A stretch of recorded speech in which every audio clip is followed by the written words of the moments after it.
Hi, everybody. We are just going to wait for a little bit to make sure that everybody gets into the Zoom meeting like they should. I'm Emma Masaglian here from the Leon County Public Library, and I'm here with Suzanne Nienaber and um, many other people. um, but for right now, we are just going to wait for a bit and I guess test out all the functions that we're going to be using here in our Zoom meeting. So if you want to get used to using the chat, feel free to type how you heard about this webinar or your name or just a hi, a hello, just so we can get to know you before the presentation starts and we can get to know who we're working with in the room. But we will get started in about 5 minutes.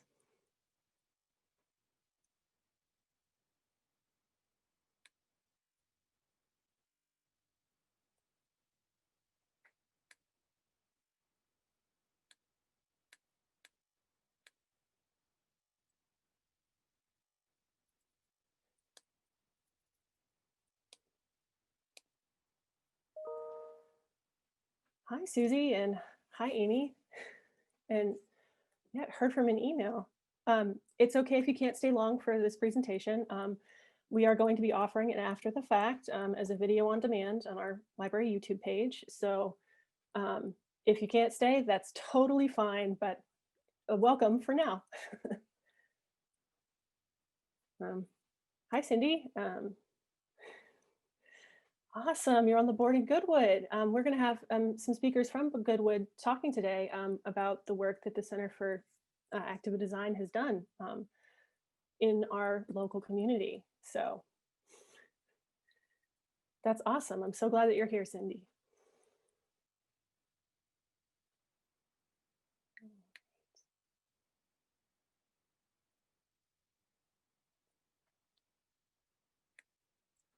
Yeah, if you're just joining us, right now we're just waiting to start. If you want to write in the chat how you heard about this webinar, or tell us what your name is and what your experience is with designing for communities, or if you're just interested in the topic. And hi, Michelle. Wow, that's awesome. Working in local government for over 20 years. That's amazing. Wow. And hi, Ed. And I agree with you. I would love to make our city walkable just like that too. And wow, thanks for all your comments. This is awesome. This is a great way to start this program. Yay. And I'm so glad that so many people are saying that they found out through email. Wow. And hi, Rose. That's really cool. Campus ecology is such an important thing to consider when you're going to college and then also afterward. So awesome. Wow. This chat is is pretty great. But I guess right now I will start to give you just a few little housekeeping things. If you have comments during the presentation, you can put them in the chat. We'll be monitoring the chat. There's quite a lot of us here to monitor, and we'll be able to drop in and during the presentation and take those questions. And during the presentation, I will have my video off and I will be muted just like the rest of the attendees that are going to be speaking. But we are still here, and we will be monitoring the chat, and we'll be able to drop in when Suzanne is speaking or at the times when we're taking questions to tell her the questions that you guys have. And closed captioning should be available for this presentation. It should be in the bottommost part of your screen, and there should be a button that says closed caption. It's a little glitchy, so it may or may not work, but we will be offering at least a transcript after the fact when you're watching, if it doesn't quite work. You can turn on subtitles for closed captioning, so it's not a thing that will just automatically appear. And it's at the bottom of your screen. It'll either be in a little box that says closed caption or under the 3 little dots that say more. And I think without further ado, I will go ahead and introduce Suzanne. Suzanne is from the Center for Active Design, and she is here to talk to you about designing for healthy and engaged communities. Fantastic. Take it away. Okay, great. Thank you so much, Emma. First of all, I just want to do a quick round of introductions for other folks who will be making an appearance on the call today. I can't believe I forgot. I got it. So Thank you. I'm happy to do it. I'll kick it off. So yeah, I'm Suzanne Nienaber, and I'm the Partnerships Director at the Center for Active Design. My background is in urban planning and facilitation, and I'm super excited to be chatting with you all this evening. I'll ask other folks who will be speakers later in the session to go ahead and put themselves on screen and unmute. But I want to next introduce my colleague, Brian Ross, and he's going to be backstopping me during the keynote. You'll be, when you chat in questions, he'll kind of consolidate them and feed them back to me at key points in the presentation. Brian? Thanks, Suzanne. Nice to have that introduction. I'm Brian Ross, Director of Strategic Initiatives with the Center for Active Design. I also have an urban planning background. Suzanne and I had the pleasure of visiting Tallahassee a few years back, and we're going to speak more about that later on in the program. But please do send your questions in via either the chat function or Q&A function, whichever you feel more comfortable with. I will be taking a look at those and making sure that we get those over to Suzanne so that we can answer them. Thanks so much. Great. And then for the last portion of this presentation, we have some very special guest speakers from Goodwood Museum and Gardens. So we worked with them a couple of years ago on a really exciting initiative that they'll be talking more about. Nancy, do you want to jump in and introduce yourself? And Jennifer? Hi, yes, I am Nancy Morgan. I'm one of the two co-executive directors of Goodwood Museum and Gardens, and we have the pleasure of working with CFAD in the Center for Active Design in 2018, and we are so thrilled to be a part of giving you an update on the progress they helped us make. I'm Jennifer Humayan, the other co-executive director at Goodwood, and will echo Nancy's enthusiasm for participating and working with CFAD. Fantastic. Thank you both so much. So they'll be coming online with us around 6:30 to talk about some of the initiatives happening at Goodwood. My job is to try to be interesting, compelling, inspiring, and share some information with you to keep the next hour pretty compelling. So first of all, I want to, just before I forget, share a few other thank yous. Thank you to Leon County and the Library Lecture Series. We're very happy to be here. Thank you so much to the Knight Creative Cities Institute that many of you know as KCCI, and they are a sponsor of this event. And we'll talk a little bit about another exciting opportunity that they're spearheading. And also thanks to all of you for spending time with us today. 2020 has been challenging, to say the very least. And so if nothing else, it's elevated the importance of public health in our lives. It's also shown us how important public space is to kind of maintaining our physical and mental health and being able to interact socially during a pandemic. So this topic is nothing if not timely. So thank you for joining us on this journey. So let me start by giving just a quick background about the Center for Active Design. So we are an international nonprofit organization really dedicating to advancing design strategies that foster healthier and more engaged communities. We have a very multidisciplinary staff. Brian and I represent more of the planning sphere, but we have a lot of public health professionals, people with real estate and architecture backgrounds, communications professionals. And one of our main goals is to take very rigorous public health research on how the built environment impacts our health and translate that into material and into resources that are very accessible and inspiring and usable for people who actually influence the built environment and their day-to-day lives. So these are just a few of the resources that we'll be highlighting over the course of today's presentation. And most of these are available for free download from our website. Fitwell is actually a global healthy building certification. So for people who want to create buildings and community spaces that are shown to reinforce health and have a third-party certifier, that is another initiative that we run, and you can go to fitwell.org to learn more about that. Now, before we get into the research side, I always like to start with some good before and after photos, because I think it's really important to realize that we know that the built environment impacts our behavior from an intuitive standpoint, right? This is a before picture, obviously, of this is a playground in Brooklyn. as you can see, this is nothing that you would go out of your way to visit at any time. It doesn't look like it would inspire any particularly active play. Not a lot going for it. Now, if we look at this intervention, this is an initiative called Schoolyards to Playgrounds, where this empty lot got turned into a place where we have ground markings to inspire physical activity. We have plantings, a gazebo, a place for community members to congregate. Now this space is open to the community after school and on weekends, and it's become a focal point for reinforcing health within communities. So even without any research, we all know instinctively that that's going to make a difference in terms of the health opportunities in a neighborhood. We can also look at the research and kind of evaluation to understand how changes in design impact our use of public space. So this is a picture of Delancey Street on the Lower East Side in Manhattan. This is how it looked about 20 years ago when I first moved to New York. It did not feel like a place that even I felt safe crossing as a person in my 20s. And we definitely know that safety is a grave concern for anybody who has any physical limitations, and particularly seniors and older adults. If we don't create safe public spaces to move around in, people will be less mobile. Here's an after picture. This is after the New York City Department of Transportation really invested in that space and made it much more comfortable and turned it into a pedestrian plaza. That very space saw a 26% reduction in injury from crashes, reduction in speeding among cars, and you're going to see a lot more people actually sitting and spending time in public space. So it's a very different way to think about how we can use our public infrastructure and streets.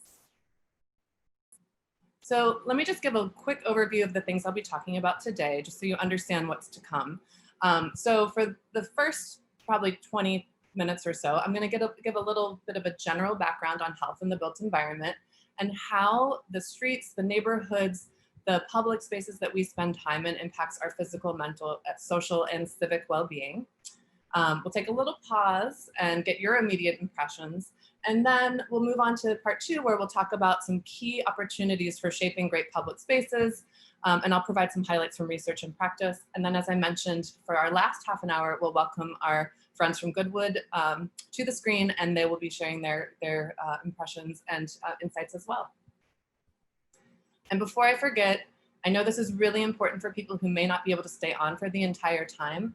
KCCI is spearheading an initiative to really envision and set health priorities around the Market Street district. So I encourage you all to, when you have an opportunity, to take a look at this survey that they're doing, because they really want to have input from a very broad cross-section of Tallahassee residents.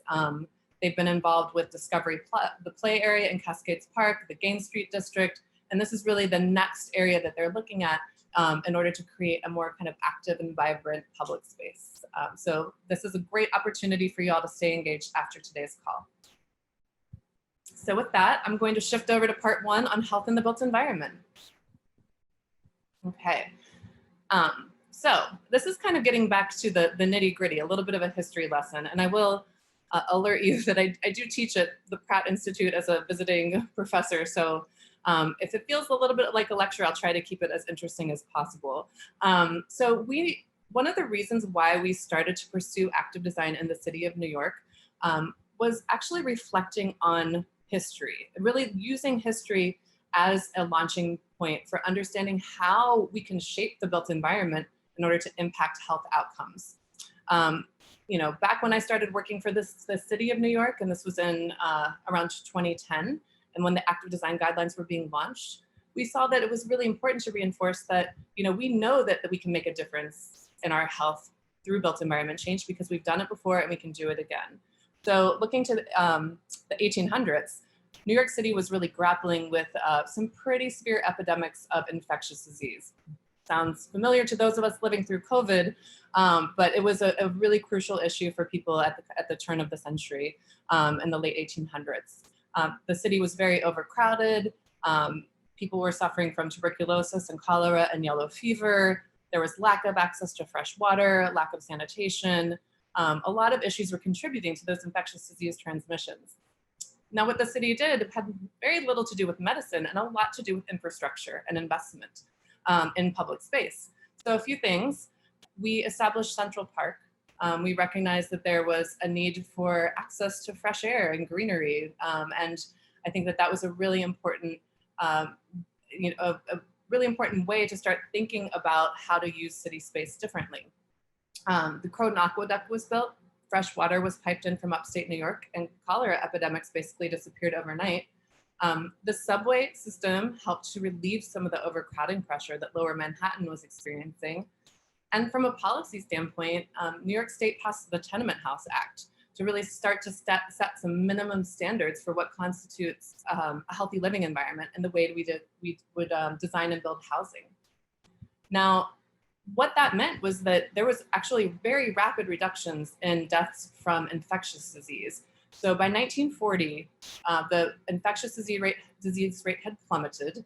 And this was before the widespread use of antibiotics.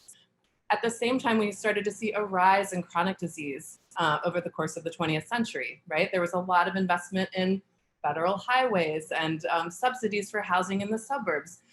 No longer were we creating very dense walkable environments. We were creating environments that were more focused on the car. And what we saw is that that really contributed to a rise in chronic disease, both in New York City and elsewhere. And that's part of the impetus behind really pushing forth with the active design guidelines. So this publication was created and published in 2010, and it was really noted for being the very first publication of its kind to take kind of this rigorous public health research and apply it in a way that was actually kind of inspiring and meaningful to folks working in design and planning and architecture and policy. It was very much focused on physical activity and looking at, hence the moniker active design, but how can we make changes in our environment that would promote and encourage people to be more physically active as they move through their day-to-day lives? I think it was very much valued for this attention to public health evidence. And that was part of the reason why it got traction, but it also was backed by an executive order, right? So Mayor Bloomberg at the time signed an order saying, well, we need to be considering active design in every city-funded project. So a lot of the major city agencies started to apply it widely. And in the end, it had global reach and influence. It's part of the reason why we started the Center for Active Design, is because we were getting so many requests for speaking engagements. We're like, well, city staff can't be doing that, but an independent nonprofit can really continue to grow this movement further. And so that's basically the origin story of our organization. So at the time, the key concepts we were focused on really revolved around chronic disease.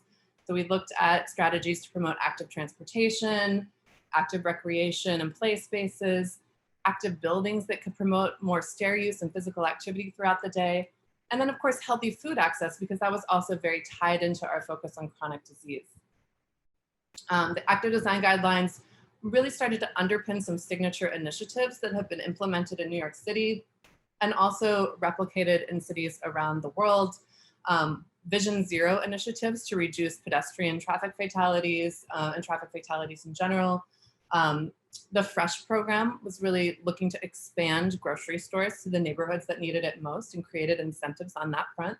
Schoolyards to playgrounds, we saw that example at the top of this presentation, right? Like we had limited public space resources in New York City, so we needed to be creative about making the most of the open spaces that we did have. So many more initiatives were influenced by active design. We also saw replication with other organizations and cities and communities around the country. So just a couple of examples here. The Urban Land Institute wanted to work with us to create a Building Healthy Places toolkit that was very much targeted to the real estate development community. The city of Miami and the Miami Center for Architecture and Design approached us and said, we love active design guidelines, but we want to create something that feels very uniquely tailored to kind of the Miami-Dade architectural vernacular. So we worked with them on kind of the priorities that really matter to Miami-Dade. The other thing that I want to highlight as a trend that's really emerged over the last decade is that, at the beginning, when I first got on board with active design guidelines, I was really convincing people that they had a role to play and it was important to prioritize health and, worked really hard to get them excited about it. At this point in time, and Brian can attest to this, but there is a really strong demand in the private sector to look at the market value of healthier design and development practices. And that's part of the reason why Fitwell has become such a success and implemented widely across North America and beyond. So really, the private sector is looking at health as a market differentiator. Over the last 10 years, we've also seen a significant uptick in research around the built environment. So these are like peer-reviewed journal articles published over about a 10-year, 20-year period. And you can see there's a constant kind of upswing on that front. And this is really important. What we're also seeing is that that research is moving far beyond physical activity to start to embrace an understanding of how our neighborhood and communities design can impact not just our physical well-being, but our mental health, our social connections, our sense of community as a whole. And that's really important because, you can't really parse out health into just one outcome. There's so many things at work. Just some of the examples that we know from the research here, that people who get more physical activity tend to have better mental health outcomes. They're less burdened by stress and anxiety. People who have really strong social ties also tend to have better mental health outcomes. On the flip side, people who are very socially isolated are at greater risk for early death from all causes. So we know it's important for us to think very holistically as we talk about these health issues. And I'll just highlight a few considerations that kind of are top of mind that we might want to try to influence as we think about the design of public spaces. Let's go back to physical activity, kind of classic active design style. We know that if 25% of people who are currently inactive start getting recommended daily physical activity levels, that could prevent about 1.3 million deaths per year in the US. So it's still very essential for us to be creating those active transportation, active recreation opportunities that people can readily access on the day-to-day. Mental health standpoint, we want to look at the fact that mental health this is old data, and I think in the era of COVID, we can probably inflate these numbers considerably. But pre-COVID, about 1 in 5 adults in the US experiences a mental health disorder like anxiety, depression, substance abuse in any given year. We also know that our built environment can have play a role in shifting those mental health outcomes. So for example, people who have really good access to parks and open space actually can experience mental health benefits that are associated with reducing unemployment rates in your community. So this is just like one area where the more we can increase access to greenery, really well-maintained, vibrant open spaces, the more we can support our mental well-being. Let's look at our social health. Again, this is a pretty despairing chart through 2012, and we can imagine in this era of, COVID, election crisis, like there's so much going on right now that's really creating a lot of anxiety and mistrust in our society. There have been dramatic declines in community trust over the past 40 years, and that's trust in neighbors, but it's also our trust in government and our trust in corporations and institutions to do what's right. The other thing to really highlight is this crisis of social isolation that this is pre-COVID rate, and I only imagine this has gone up. But just since the 1980s, social isolation has doubled. So this is something that we really want to be considering as we think about ways to create vibrant spaces in our communities. So to get out of the doom and gloom and start to frame things more positively, I wanted to provide a quote from the World Health Organization. And this is reminding us that we can be aspirational as we approach this work. So health is a state of complete physical, mental, and social well-being. It's not merely the absence of disease or infirmity. Yes, there are problems for us to address, but we can also really focus our energies on creating spaces where all community members can thrive. And here's an example of just some of the outcomes that this is from the same WHO report, and I wanted to really pull out all of the various indicators that are kind of tied to our mental health and our social connections. So everything from kind of economic equity, self-esteem, supportive relationships, valuing diversity in our communities, safety and security, reduced violence, improved productivity. There's a lot that we can be working towards in a very positive and aspirational way as we think about opportunities to shape our buildings and streets and open spaces. And the great news is that emerging health research is pointing to a lot of key directions for where we can achieve these goals. So everything from enhancing connections to nature, preserving and celebrating community identity through our public space design, creating really fantastic, comfortable, welcoming, high quality gathering spaces, and doing what we can to enhance perceptions of safety.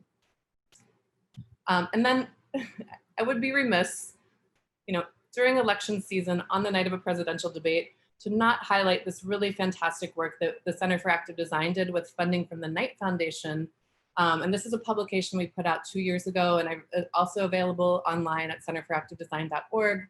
I encourage you all to download this for further learning. And this is something that Brian and I worked on very rigorously and very passionately at the same time we were working with our friends at Goodwood. The Assembly Civic Design Guidelines are taking that notion of social health maybe a step further and really thinking about how we can create spaces that help to unite communities, help to really create a sense of unity and inspire people to be stewards of their communities. And why is this so important? Well, you saw all the doom and gloom about how trust has been on the decline. Voting rates before this year had also been largely on the decline, particularly in local elections.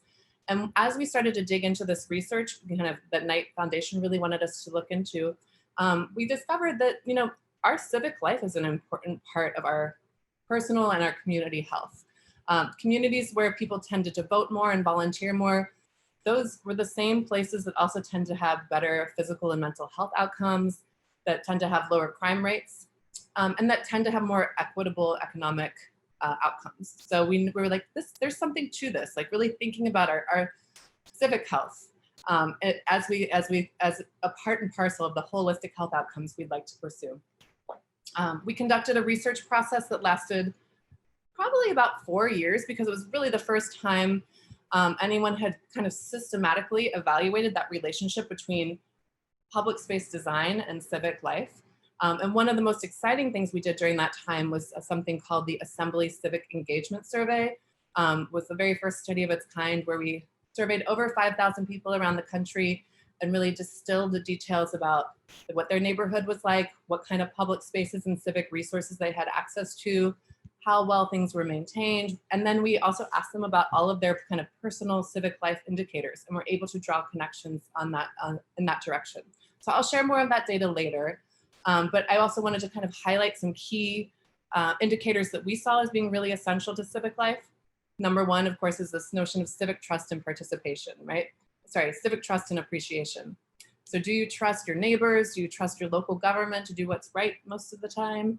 The second outcome we were really looking at is participation in public life. And that's like, are you going out and spending time in public space? Are you going to community events and activities? The third opportunity was looking at stewardship. So that's really taking participation one step further. Not only are you spending time in public space, but you feel a sense of ownership. You're wanting to pick up the trash instead of throw it down. You're getting involved in programming and running an event in your local park, or planting a tree, or even calling and complaining when there's a pothole on your block.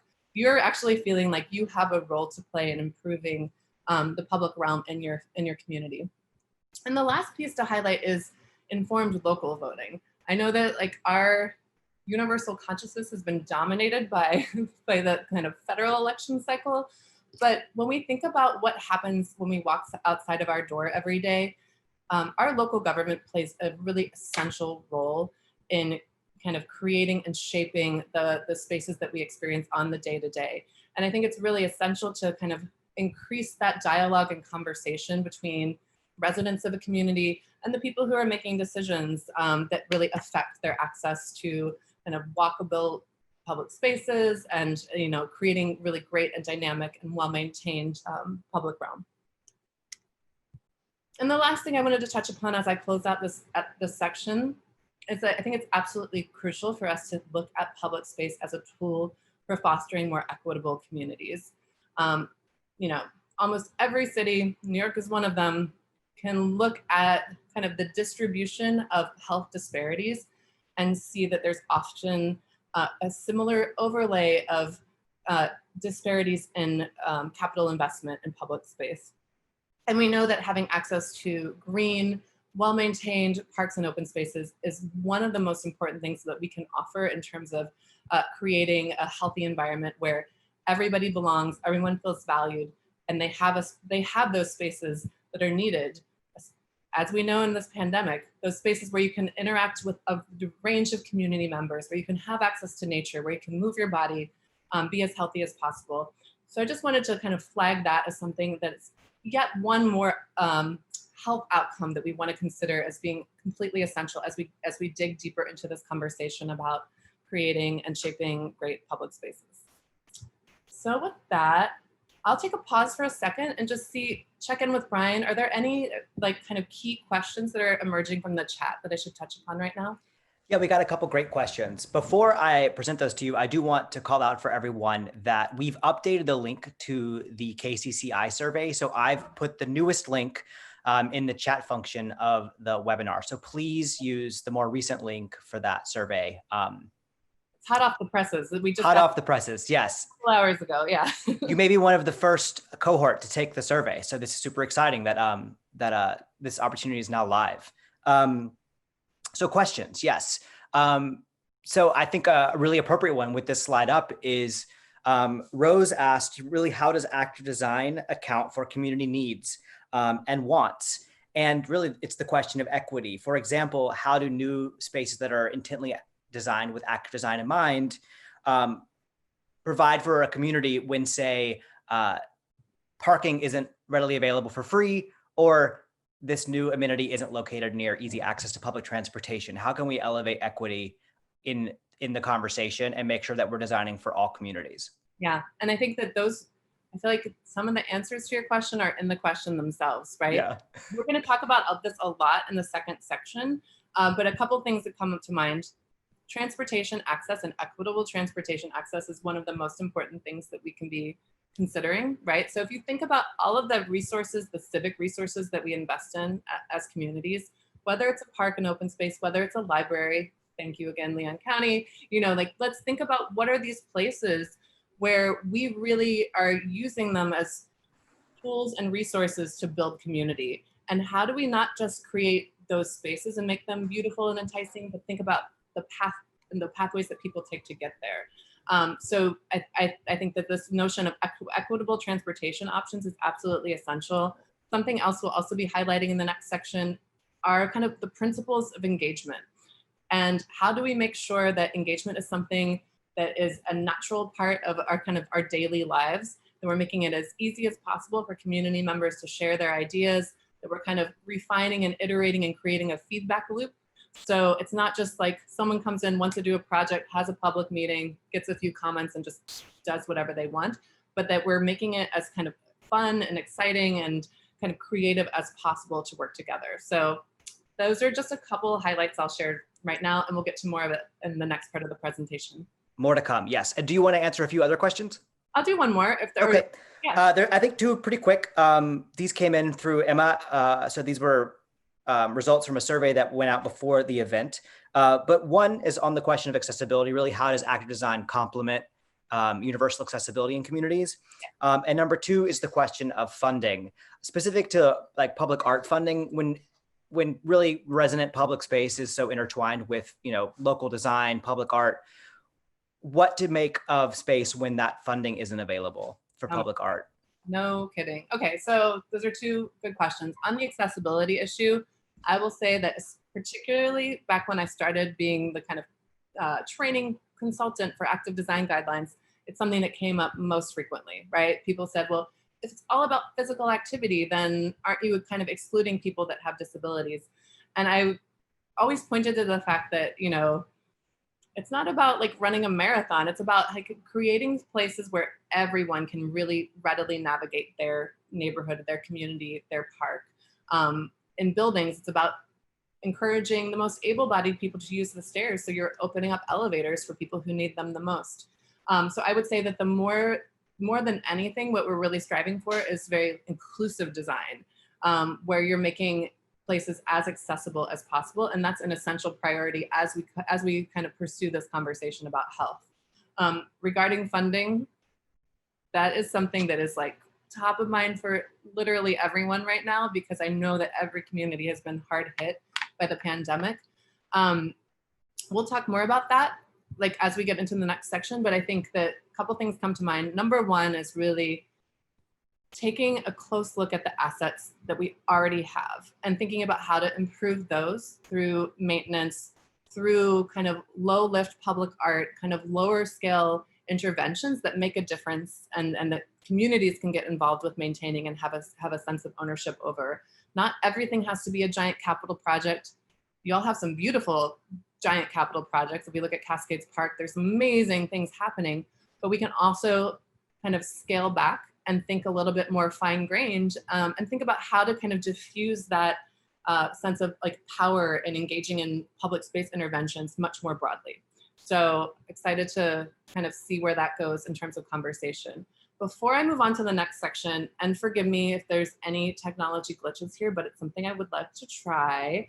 Let me see if I can take myself, I'm gonna, let's see. So I wanna try something where this is called Mentimeter, and I've used this in a couple of other sessions and really enjoyed it. And I think this is a great way for us to start to get your immediate impressions about what makes a healthy community in your mind. So I'm gonna share this link to everyone on the call. I'll go ahead and pop it in the chat right now. You can see this in action.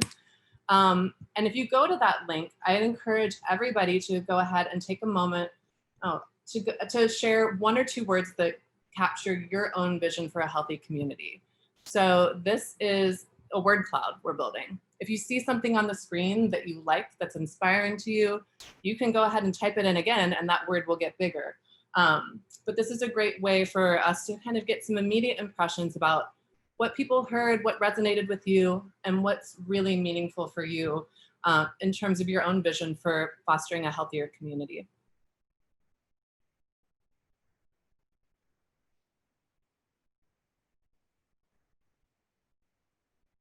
Cool. Can you all, Brian, can you see the vibrancy and connections?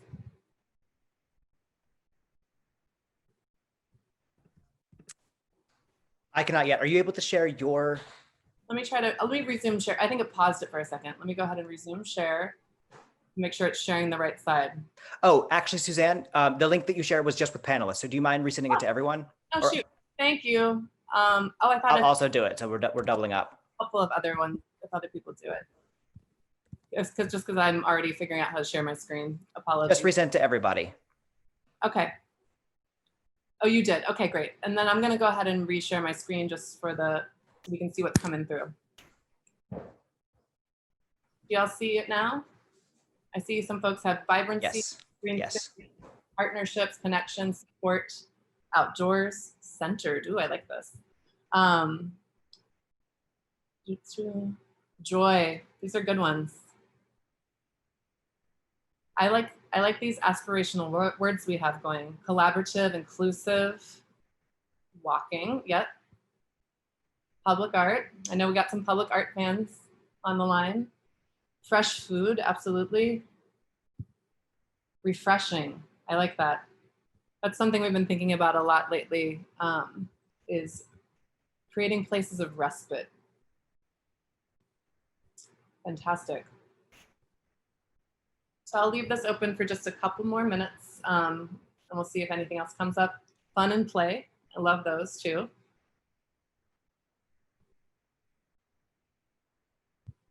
Cool. And hopefully, even if you didn't have a chance to put anything in yet, what you're seeing on the screen has some resonance for in your own mind. Natural, yeah. One thing I'll share right now as a kind of prelude to the next section, we're actually in a process right now to work with the City of New York on revamping the active design guidelines. So this is a really exciting time where we're kind of digging into that surge of research, and we're having some mostly virtual workshops at this point, trying to get folks to offer insights on how do we shape the active design guidelines to not just address all of these additional health concerns, but prioritize equity and engagement as kind of the framing that we use to do anything as a city. And I feel like what I'm seeing on the screen here really echoes many of the same ideas that we're hearing in New York right now. So yeah, I love it. Well, thank you all so much. I'm gonna go ahead and dash out of this. So I really appreciate y'all taking time to share your ideas, and we'll figure out how to send this around to our library lecture series friends after the call. Okay, let me go ahead. I'll just stop share because I think I might be more effective if I do that. Cool. All right, and then let's go ahead and move on to part 2, if that sounds good to everyone. So for part 2 of this presentation, and do you all see, Brian, you can let me know if you see the screen coming up again, or shaping great public spaces. We're good? It's up, yep. Wonderful, thank you. So what I'm gonna do, as I mentioned, we're in this process with the City of New York right now. We have like 400 different peer-reviewed journal articles pulled. We're really looking at what are some of the key areas that are impacting holistic health outcomes. So I picked 5 things that I feel like are really strong and exciting, and from talking to kind of our friends at Goodwood and KCCI, I think have relevance to the Tallahassee-Leon County area as well. So I'll talk about kind of general research and opportunities. I'd like to highlight some of our original assembly research for each of these, and then just point to some kind of cool examples from around the country. Just so I think it's always nice to look at inspiration of things that are being implemented elsewhere, and then think about maybe some practical implementations for bringing it closer to home. So number 1, transportation and community connections. I kind of posed a question here. So what can we do to expand transportation options to make public spaces and civic resources more accessible to all? And this was kind of alluded to in one of our questions that we heard earlier. And the public health research really points to a range of opportunities that are very effective, that impact our physical health, our mental well-being, and create opportunities for social connection.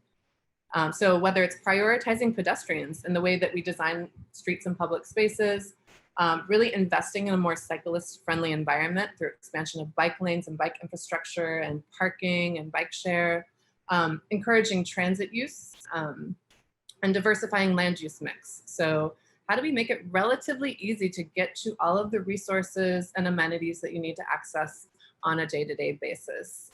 There's a lot, of course, a lot of these were kind of the bread and butter of the original active design guidelines, but we know so much more about how these type of interventions can really promote greater economic equity and access, and then also can reinforce our mental health and sense of agency and just being able to be a part of our community.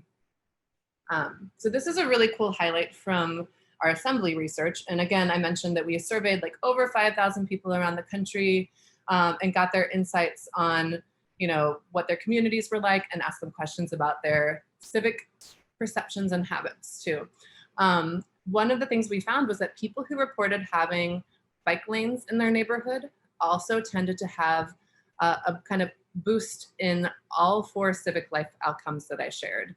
So they were more likely to have higher levels of trust, participation, stewardship, and local voting. Again, there's no causation here. We don't know if like, we can't say one causes the other, but I think that association is really exciting and worth digging into as we think about just like, how do we make communities more accessible and appealing to everyone? The project I wanted to highlight for this topic is Zuquindra Cut. So for those of you who are familiar with Detroit, there's been a lot of reinvestment in the downtown and in the waterfront over, the last decade or so. One of the things that folks realized though was that there were these residential neighborhoods within a mile or two of downtown where there had not been very significant public space investment. And there was an opportunity to activate a former rail right-of-way and make that a really kind of beautiful pedestrian and bicycle multi-use path that could bring people to the waterfront and connect these neighborhoods better. So with lighting, seating, public art, there's a lot that folks in Detroit invested in order to kind of celebrate the public space waterfront investments that had already been made and just bring a more kind of diverse cross-section of residents to access those spaces. The second topic that I wanted to highlight is creating welcoming and comfortable public spaces. So thinking about our parks, our plazas, our playgrounds, any privately owned public spaces. What can we do to make those as inclusive, multi-use, multi-generational as possible? And there are a lot of exciting directions for how we can do that, whether it's signage, seating, greenery, providing the amenities that help people stay in those spaces longer, like, you know, having shade, having lighting at nighttime, having access to water and restrooms, and making sure we're really providing a diversity of recreation options. All of these things can reinforce greater physical activity, but are absolutely essential for kind of building a sense of community and fostering social connections, and creating these really active spaces that support our health in every way. And these are some really fun researchy pieces from the Assembly Civic Engagement Survey. I'll give a little bit of an explanation here. We worked with some folks from UC Berkeley who are kind of had a political science eye and wanted to test kind of perceptions of how a minor design shift to a space might shape people's kind of sense of welcome or kind of willingness to engage in a place. So out of the 5,000 people that we surveyed, each person was randomly assigned just one of these two images. And we said that this is a library, and like, how welcome would you feel attending an event at this library? What we did is we asked one of our very skilled graphic designers to Photoshop some very minor improvements in Photo 2. So Photo 2 has, we actually drew, the drawing did not come with it. We just wanted, it was so subtle, we wanted to kind of point out some of the changes that were made. So there was lighting, there was additional planting, there was seating. There's just a little bit of additional enhancement to that space to make it feel more inviting. So again, people just saw one of those images and everybody was asked the same question: how welcome would you feel attending an event here? And what we found was that the people who saw Photo 2 with the very subtle, relatively low cost interventions were 10% more likely to say that they would feel extremely welcome attending an event at that library. So we thought that was really exciting. We also were kind of collaborating with a lot of different cities, and we did a similar kind of photo experiment around signage in collaboration with the city of Charlotte. The planning department there reached out to us and said, you know, we've been noticing that all of the signs in every park around the city are about things you can't do. Like, there's a whole bunch of rules, you know, no park is closed after dark, no drinking, no loud music, like keep your dogs on a leash. It's a lot of like rule-oriented signage. And what we want to do is see what people's impressions are when we just frame things more positively. I saw some of the words we saw on your word cloud had to do with fun and joy. You know, how do we start to bring in those opportunities into our public spaces as well? So they invented this concept called can-do signage.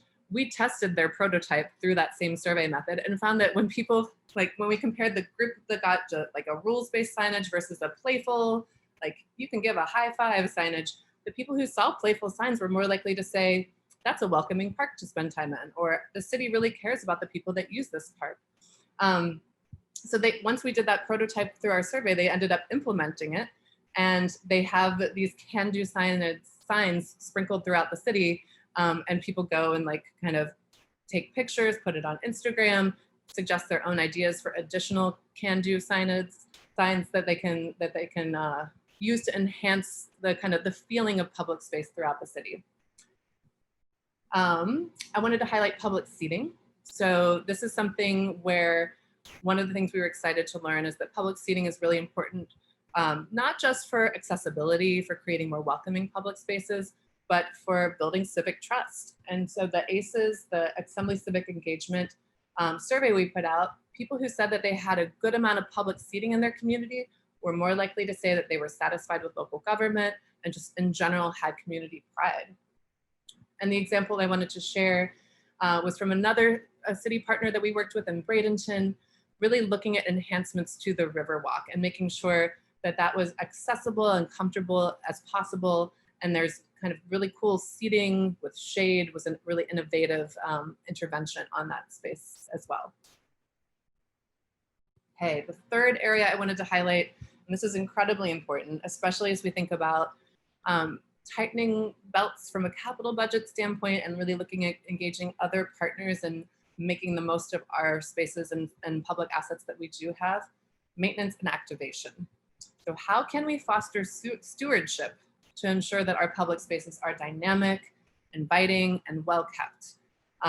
And there's a lot of reason to think about maintenance as a very crucial priority and activation as a very crucial priority, in large part because, you know, at the bare minimum, it increases our sense of safety, right? When there's less visual disorder in a space, when a place feels cared for, people feel safer using it and more invited and welcomed to take part. When there's cool events happening and, you know, public art, outdoor dining, pop-up gathering spaces, when there are things that entice you to use a public space, that's really crucial for kind of fostering community and creating those places that people are so proud of in their communities. A couple of research highlights on the maintenance side. This is one of the things that we were most surprised about. We were like, I have a hunch that maintenance is important from the standpoint of managing public spaces, but I wasn't quite aware of just how impactful it would be on influencing people's sense of civic trust. And what we found was that the survey respondents who reported that they lived in a high litter community, like where litter was a really big problem in their community, had significantly depleted community pride, much less trust in local government, a really reduced belief that community members care about one another. Project to highlight, I think I have a couple of examples from Philadelphia for this section. Philadelphia has a really robust Park Friends network. So Park Friends groups are folks who live in the neighborhood. It can be like you and 2 other neighbors who are committed to really keeping your park tidy and making sure that it's in good shape throughout the year. Every year they reinforce those Park Friends group by having something called a Love Your Park Week. So this is a way to recruit new volunteers. You get sponsorship and materials from the city. You're able to do cleanup, tree planting, minor repairs like painting playground equipment. And it's also a great opportunity to get corporate sponsorship for public space improvements. Get the local politicians to really back the importance of public space. So they do this event twice a year, in part to kind of build that collective awareness of just how important parks are. And then on the activation side, I wanted to share this lovely infographic about how important community events are to our civic life. So what we know is that folks who responded to the survey and said that there was a good number of community events that they could attend in their city, they were much more likely to believe that local leaders represented their interests. They were much more likely to believe that they personally could have a positive impact on their community. So we know that this notion of having kind of programs, fun, activated public spaces, having a kind of regular schedule of events is essential for fostering that sense of trust and even that sense of possibility about what places can become. And I also have another example from Philadelphia here, and this is the Oval. So you can see there's this like beautiful kind of centerpiece of kind of painted pavement in the middle. This was a green space, and you can see it's surrounded by many roads. It wasn't very heavily used. But then they started to say like, well, why don't we integrate some public art? Why don't we put some tables and chairs in and some umbrellas? Why don't we have a lot of our local organizations program events throughout the summer? So we know this space, there's always something going on at the Oval. And this kind of, with relatively minimal capital resources, but with a lot of collaboration, this became a place where, you know, it's a hang. Like people from the surrounding neighborhoods go to the Oval, they spend time there, and it's really seen as this kind of gem in the public space system. Okay, so moving on to the fourth topic about integrating nature. How can we incorporate nature throughout the public realm? And that will be really beneficial to our health goals, but also reinforce our sustainability and resiliency goals. I would say that, you know, a phrase you might hear me say and you might see around is biophilia, right? Like looking at like this notion of we are human animals. We have this innate kind of attachment and enticement to nature, to greenery, to fresh air, to having access to water and plants and kind of connecting with animals. I would say that it's one of the most exciting areas of research from a public health standpoint, because there's such a significant impact on all aspects of our well-being when we have greater exposure to nature. If we have more tree canopy, there's a great Harvard study that found that greater levels of tree canopy was associated with reduced mortality for all causes among this cohort of nurses. We also know that it improves our mental health. It's a way for us to kind of take a break from the Zoom chaos and give our minds a rest. Nature is incredibly restorative in that respect. It can support our attention and our productivity. And then it's also a place where people like to socialize. It's a great way to kind of create beautiful spaces that entice people to spend time outside. So there's a lot we can do, whether it's tree planting, improving access to natural areas, creating more community gardens that get people into like hands-on interaction with nature. We also can reinforce, and I know that this is important for many cities that are concerned with climate change, and as New York is one. I'm sure that Tallahassee, with like the hurricane season that we've been witnessing, is experiencing similar concerns. But we can do a lot with our public spaces to not just provide the nature that improves our health, but that really addresses issues of stormwater capture and overarching climate resiliency as well. I do want to flag the importance of maintenance as we get into this conversation on greenery, because one of the things we've found is that it's absolutely essential to ensure these green spaces are well maintained. This is another assembly survey question where we kind of distilled it into this infographic. People who said that they had, you can see there's a horizontal line that shows a baseline of no greenery. So that's people who said they have no public greenery on their block.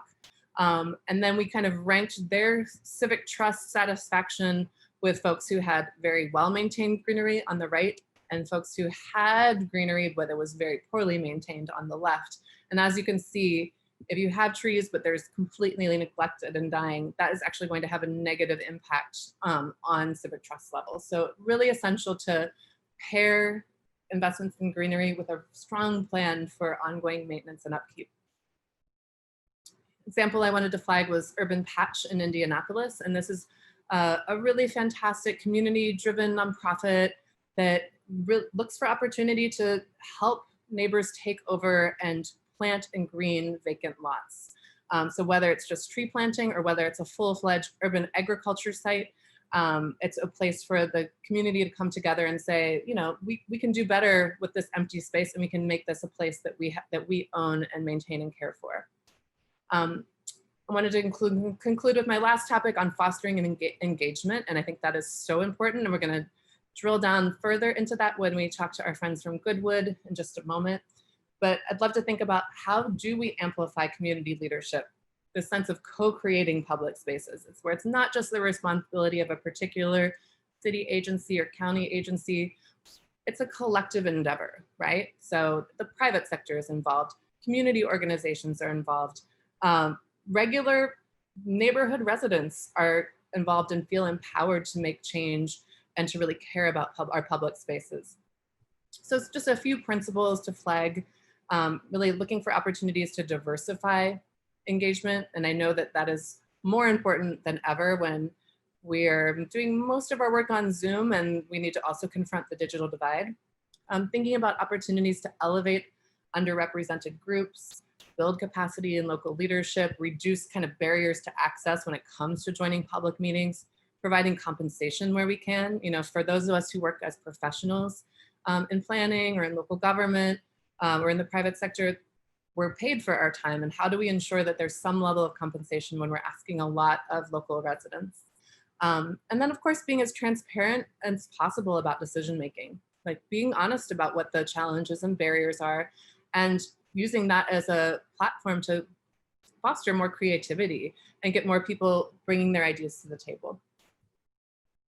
One final research flashpoint I wanted to share was from our Assembly Civic Engagement Survey, where we were inspired by something going on in Queens, New York, where a local community board was having a couple of outdoor community board meetings every year in the plaza. So they had a public plaza. It has been renovated. Now it's called Diversity Plaza.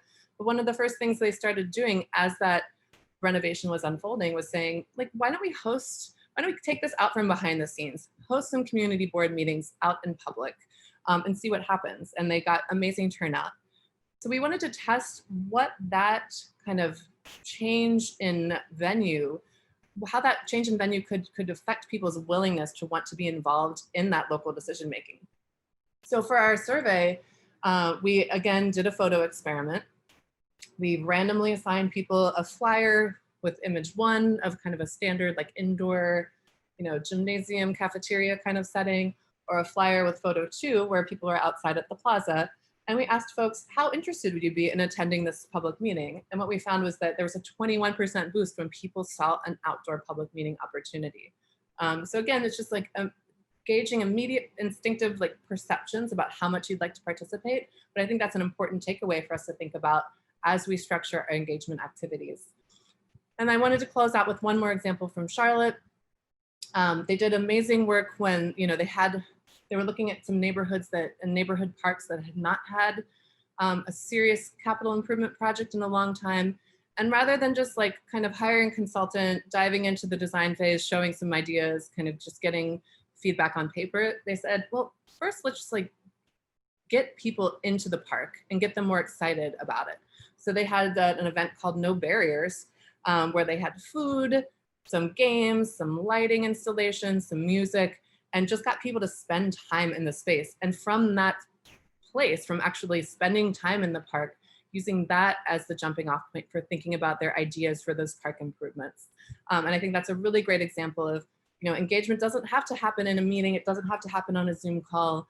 It can be much more informal and it can be much more fun. So with that, I'm gonna go ahead and take a pause. Any questions that you'd like to share out, Brian, that I should touch upon before we move on? Yeah, we did get one question on designing for climate. So the importance of how to design spaces for heat, chill, making sure that in this warming world, how are we accounting for, these changes in our climate and making sure that people are still comfortable in public space, but also how to make sure that the design responds to like a local vernacular. Absolutely, yeah. No, this is something that we do have a spread in the Assembly Civic Design Guidelines that talk about designing with climate in mind. I think that it's definitely hits home, and it's going to be different needs depending on where you're located. I think providing greenery and shade in the natural way or through shade structures is always a good approach for any climate that's particularly hot. Also having ready access to water, right? Like outdoor water fountains that are well maintained and clean, having outdoor water features, right? You might not be able to create a new pool, but you can create a really awesome splash pad that makes public spaces more viable over the summer. On the flip side, for those of us in colder climates, and Brian and I can attest to the fear of winter coming in New York City during a pandemic. It's going to take more work to think about how to make those outdoor spaces comfortable, and providing some outdoor heating amenities, and thinking about ways to keep our spaces more of a resource to people for a longer portion of the season is really crucial. There's some great examples in Assembly. I think Akron has a great winter festival, and there are cities who are doing it well. So looking at ways to just keep those public spaces activated throughout the winter, providing warming facilities and places to block the wind so that it becomes more comfortable is going to be really key. Yeah, that year-round access is absolutely essential. And with that, I'm going to go ahead and pivot because I do want to do one more interactive question before we dash over to our Goodwood friends. So let me go ahead and let's see, I might stop my share for just a moment and restart it if it's not too much trouble. Okay, so I think it's really nice to do some reflection on basically like thinking about what are we doing well and what are opportunities for improvement? Because I think that can encourage further consideration. Let me go make sure I'm sending it to all panelists and attendees. This time we got the audience correct. And Brian, can you see my screen right now? I'm going to hit present. In what areas does Leon County and Tallahassee tend to be most effective? So looking at those 5 particular opportunities I've discussed, where do you think you're doing pretty well? And you can pick up to 2. But this is a great opportunity for us to see where we're going strong. All right. Integrating nature. That's the opposite of what we get in our New York City polls. So I'm jealous.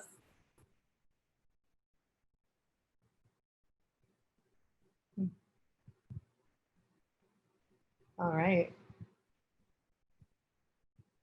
Let's see. I'm trying to remember. There's one number that hasn't shown up yet.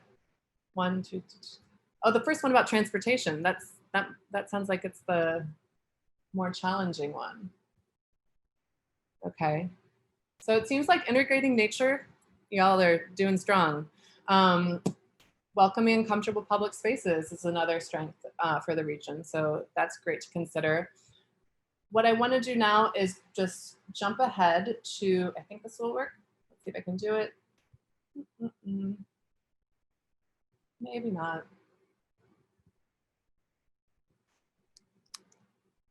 Oops.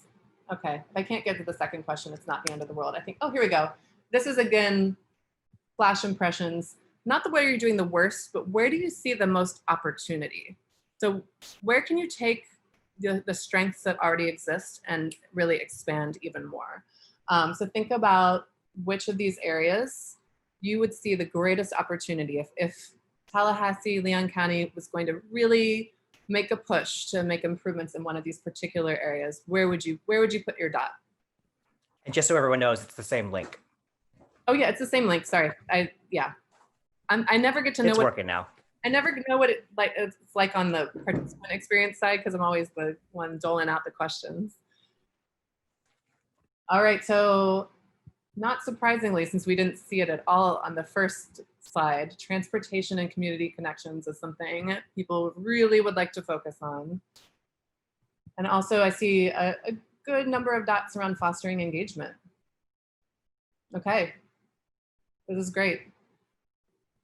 Anybody else want to put in a final vote before we close out? And I'll make sure to share these with our friends at the Leon County Library. Cool. Okay, let's go ahead and let me stop my share momentarily just to minimize my confusion as much as possible. And at this point in time, I think I would like to go ahead and pass it over to our friends at Goodwood. Let me just work on getting that presentation back up. Thanks, Suzanne. So I'll take over for you. And I also want to call out that someone wrote in that more spaces for dogs and dog parks in Tallahassee would be appreciated. So I think that is something I can very much get behind. As a non-dog owner, I could only imagine myself, roaming around a dog park with a dog. So vote for that as well. Fantastic. So while you're pulling up the presentation, I just want to do a quick introduction to the work that we did at Goodwood Museum and Gardens.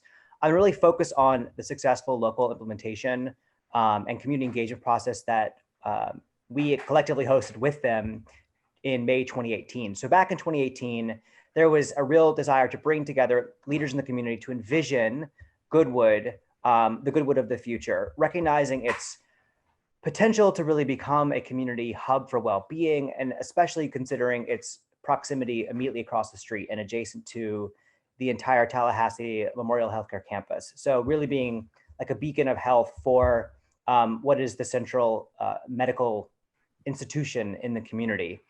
And so what we did is we had a full day gathering with over 40 local community leaders representing urban planning, local leaders, community advocates, people from the arts, schools, public, private sector representation, came together and really set off with a presentation very much in vein of what Suzanne just presented, just to kind of lay the groundwork and baseline for what is the connection here, the inherent connection between health and operations, design, and programming.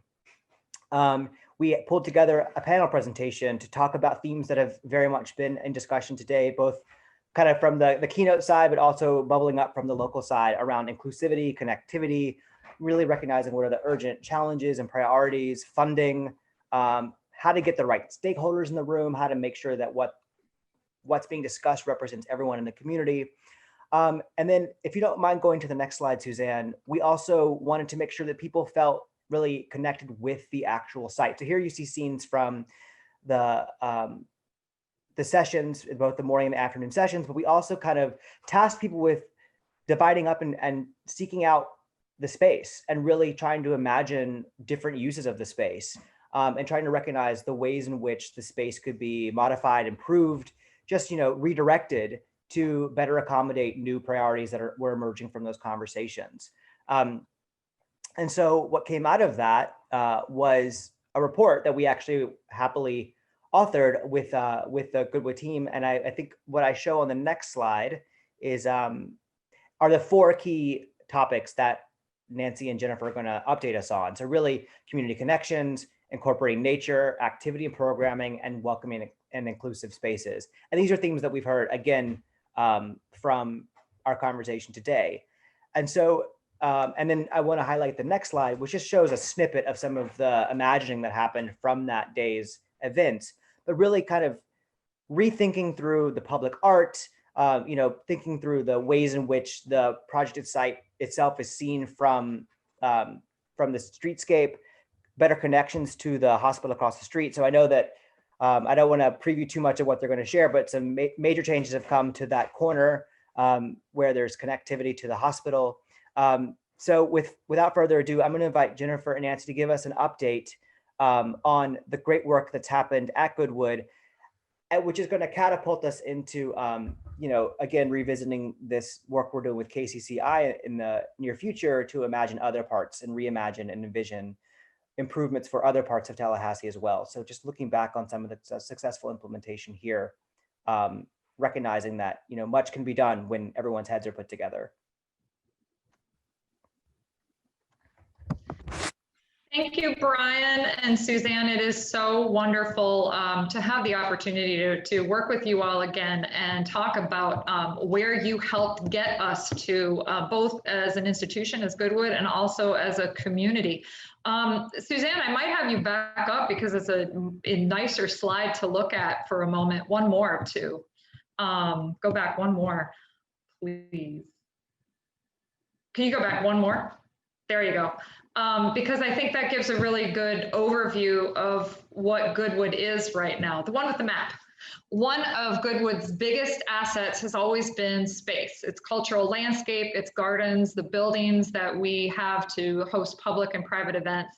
And down in the corner at Miccosukee and Medical Drive, as Brian pointed out, that became a place where we had an opportunity as the construction of the Muschin Center was happening at TMH, at Tallahassee Memorial Healthcare.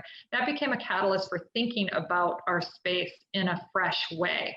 And so we were really lucky that the fledgling partnership between Goodwood and TMH caught the attention of the Community Foundation of North Florida, who helped us get Knight Foundation funding so that we could think about how our space could benefit the community. And so that led us to the Center for Active Design and the wonderful day that Brian described for us. And of course, the outcomes of the community strategy session were the ideas that were on that next slide then. Building and strengthening community connections, incorporating nature, offering activities and programming, and creating welcoming and inclusive spaces.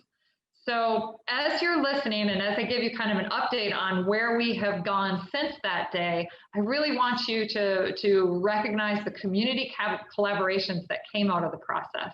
Partnerships that have moved us forward in a way that would simply not have been possible with reliance solely on Goodwood staff and board and volunteers. So next slide, please. So starting with TMH, we developed a partnership that leverages our proximity and some shared goals so that we could create a healthy, engaging community sports space that supports physical and social and mental well-being. So through this initiative that we called Pathways to Wellness, we have been working for the past few years to build both physical and programmatic pathways. With the help of Woods & Partners landscape architects, more Bass Engineering, Solomon Construction, and our own internal, we're just starting on the planting now. We have created an ADA accessible connector sidewalk and improved the Western Gateway, the historic fence there. We have had a few bumps. Everything takes longer than we want it to, especially permitting. And unfortunately, we haven't been able to get a median that's going to facilitate even safer crossing. But quite frankly, we are really thrilled that things are moving along. We are working on planting and signage before we have an official grand opening. But the gate is open and the property is accessible so that we can share with the public. If you'd show the next slide, please. This has the connector sidewalk on it. And we've got our board chair and one of our board members showing that for the first time, you can get across the street from TMH and up through the historic gate that would just lead you right into the center of the property. So next, please. So Goodwood has a 21-acre historic landscape that is a green space that's open to the community for health, healing, and engagement. And this has become especially important as we look for safe outlets during the pandemic. The day after Florida was able to begin reopening in May, TMH called and said, can we send people over? We can't have anyone but the actual patient in the hospital right now. Where can families and caregivers go? And Goodwood was an answer. So we're lucky that we do have a defined path that starts at that Western Gateway. It is usable now. But in the next slide, I want to show you some of the improvements that we hope to continue to make as the project moves forward. So we have a vision for this. We know, as Suzanne was pointing out, you need seating, you need lighting, you need things that are going to make it more accessible and more and where people will feel safe. This is going to take more collaboration and likely some public and private support to get there. But we have the vision, and that came out of the workshop. Next slide, please. One of the areas we have made the most progress on is offering activities and programming that support well-being. Because Goodwood's capacity is limited by a small staff, we have really relied on a lot of community partners to help us advance programming opportunities. We've done in the last year, again, with the help of the Knight Foundation, a lot of piloting to see what works, what people want, where they want to be engaged. And so some of the piloting has been in fitness programs, and we have worked with Premier, with the Refinery, with F45, but we've also had individuals step up. Like, one of the librarians in the children's section, Leon County Library, Casey Knudsen, and also Delilah Thomas, as individuals have stepped up to teach classes, which we've now been able to take virtual as well, to be able to maintain that connectivity and that community that people are building. We've done mindfulness classes and continue to do so for free once a month with Pamela Chamberlain of Mindful Lifestyles. And also, the next slide, please. We, through a new partnership with AARP, have developed a monthly game night, Goodwood's Got Game. And we have shared that both years during Placemaking Week with KCCI. And it started out live, the pandemic sent it virtual. We know we'll go live again, but regardless, it's been an intergenerational opportunity for social connection. Next slide, please. Another way in which we've been expanding our programming is in the cultural arts. So music and theatrical events, which we had already started moving that direction before this, but when we realized what a great connection this had, how much it bolstered social connection in the community, we doubled down on it. And in addition, we've added some art classes, including an art pour, making mandalas, And coming next month, actually, is a class on creative lettering, just in time for the holidays. So. And then the fourth tenet is creating welcoming and inclusive spaces. And at Goodwood, we're right now focusing on two primary activities for activity and engagement. Goodwood's historic roller skating rink and the community wellness garden in partnership with TMH.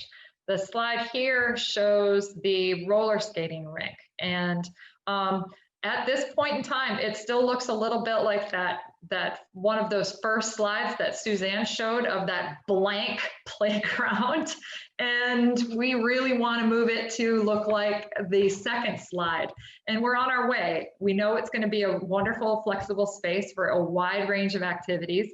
We piloted some events and activities here, including pickleball and life-size chess and checkers. And in the next slide, you will see that by the end of the year, we're going to be able to complete improvements in accessibility, lighting, seating, and of course, aesthetics. And on the side of the slide, you'll see how many partners it takes to do that. And we have been just really lucky to be able to engage a lot of people in some of this vision. At the same time, there are some challenges. In this case, they're mostly due to the pandemic. Of course, there have been delays in planning and construction, which is no surprise. More devastating, however, is the closure of the cafe right next door. The Rev Cafe was located immediately adjacent to the roller skating rink, and that would have been able to increase engagement, but with the pandemic, they had to close, and we are going to be looking for a new restaurant tenant. The pandemic, however, has also changed our understanding of this roller skating, this historic roller skating rink space, because it's exactly the type of outdoor gathering space that is going to allow for safe distance and social connection as we continue to figure out how to live with this pandemic. Next, please. So the other space that we are looking at today is the wellness garden, the community wellness garden in conjunction with TMH. And so we're creating a wellness garden that's going to provide the community a place for education, recreation, therapy, nutrition, and food production. So phase one has included the installation of temporary beds while we go through a community-based process for some further planning. Next slide, please. In the meantime, we have been able to get 4 successful growing seasons in. And again, if you just look at the list of what the partnerships it's taken to make this happen, you'll see that we have been really lucky in being able to generate that engagement. And there's Afaf Kasem, who is a TMH colleague and now a Goodwood board member, and she has really been the one leading the charge for the community garden. So one more, please. And so looking to the future in the community garden, this is what we hope that the entrance is going to look like. Again, a welcoming and inclusive space that is connected to the community. It's right across the parking lot. That is the main employee parking lot at TMH. And it's going to be filled, I think, with life and activity. So I want to close by highlighting again that community engagement in placemaking is really working for us. It's helped us to attract and engage partners, to prioritize projects and programming. We can't do everything, but we can do a lot to accomplish some critical capital projects, and most of all to build momentum. That's momentum that right now is going to help carry the institution through the pandemic and also support community members as they go through this. So Goodwood's greatest asset remains space.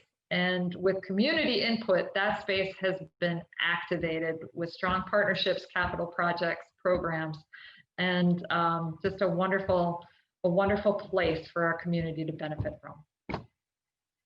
Thank you, Suzanne. Thank you, Nancy. That was a really wonderful update. It was fantastic to hear and see all the changes that have happened since we were last there. What a fantastic set of ideas, and it's even more fantastic to see them kind of come to light. I actually have a question that I'd like to pose, which is one of the original goals of the session was to try to make better connections with the visitors and employees at the hospital.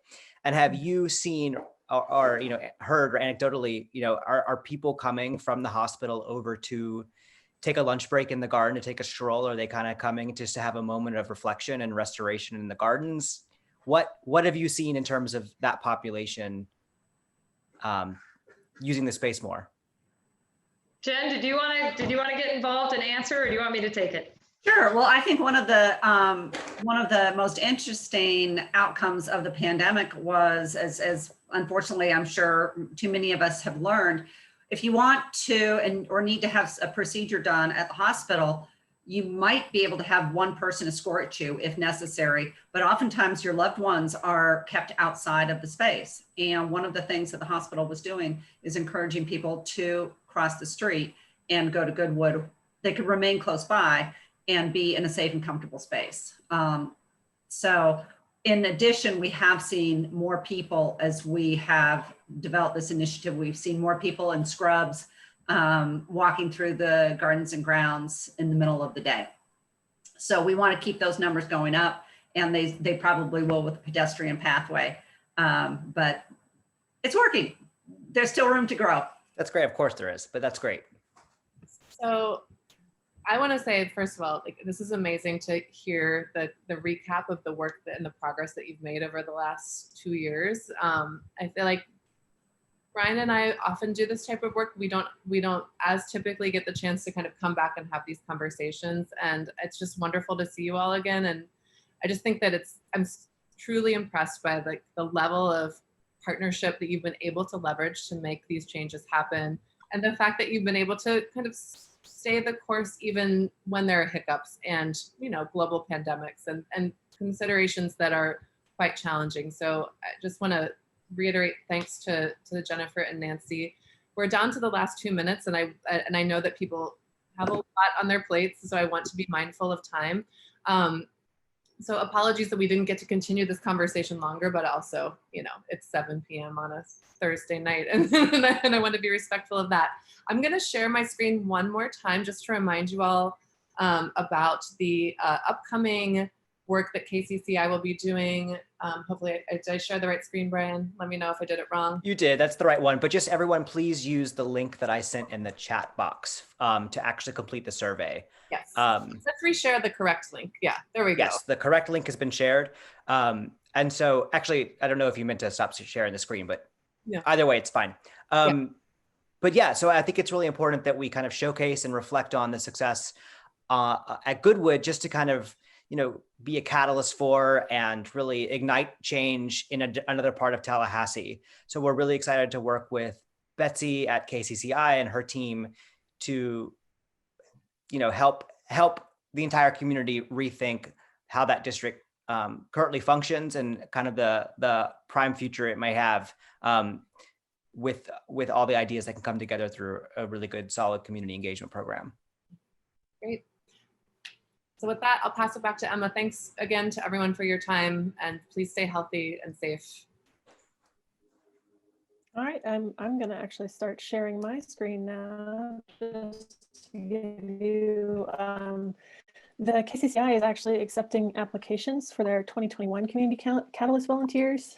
And I'm going to go ahead and throw that link in the chat if you guys are interested and would like to join in the fun of that, just because that's a really cool way to get started in our community here in Leon County. So, and also, thank you guys so much for this wonderful presentation. I've learned so much. I've learned so much more about our community and how I can get involved myself. So thank you guys all for coming, including our panelists.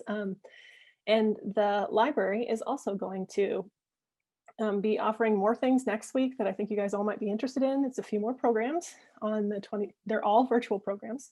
On the 27th, we're hosting a family history genealogy workshop, tracing your African-American ancestors, using our Ancestry Library, which is a free service that the library has available from home for until the end of December. And then on October 28th, there's a character parade virtual costume party meant for children and their families. And there's 3 chances to win a $50 Amazon gift card. And then on the 30th, there's 2 things, one thing for adults and one thing for teens. There's a spooky trivia night with prizes, of course, I think more Amazon gift cards. And the Dungeons and Dragons Fall Fest one-shot adventure hosted through Discord for teens. The Discord for adults is also, it's happening the next day on October 31st at 11 a.m. And you can check on our calendar at leoncountylibrary.org to get a full list of events and sign up for the links and all sorts of fun stuff like that. But I think now we have reached the end of our presentation. Thank you guys so much for coming. This has been a lot of fun, and it's been a great re-energizing for the community, I think. So thanks again to Suzanne and Brian and Nancy and Jennifer. You guys have been amazing, and have a great night, you guys.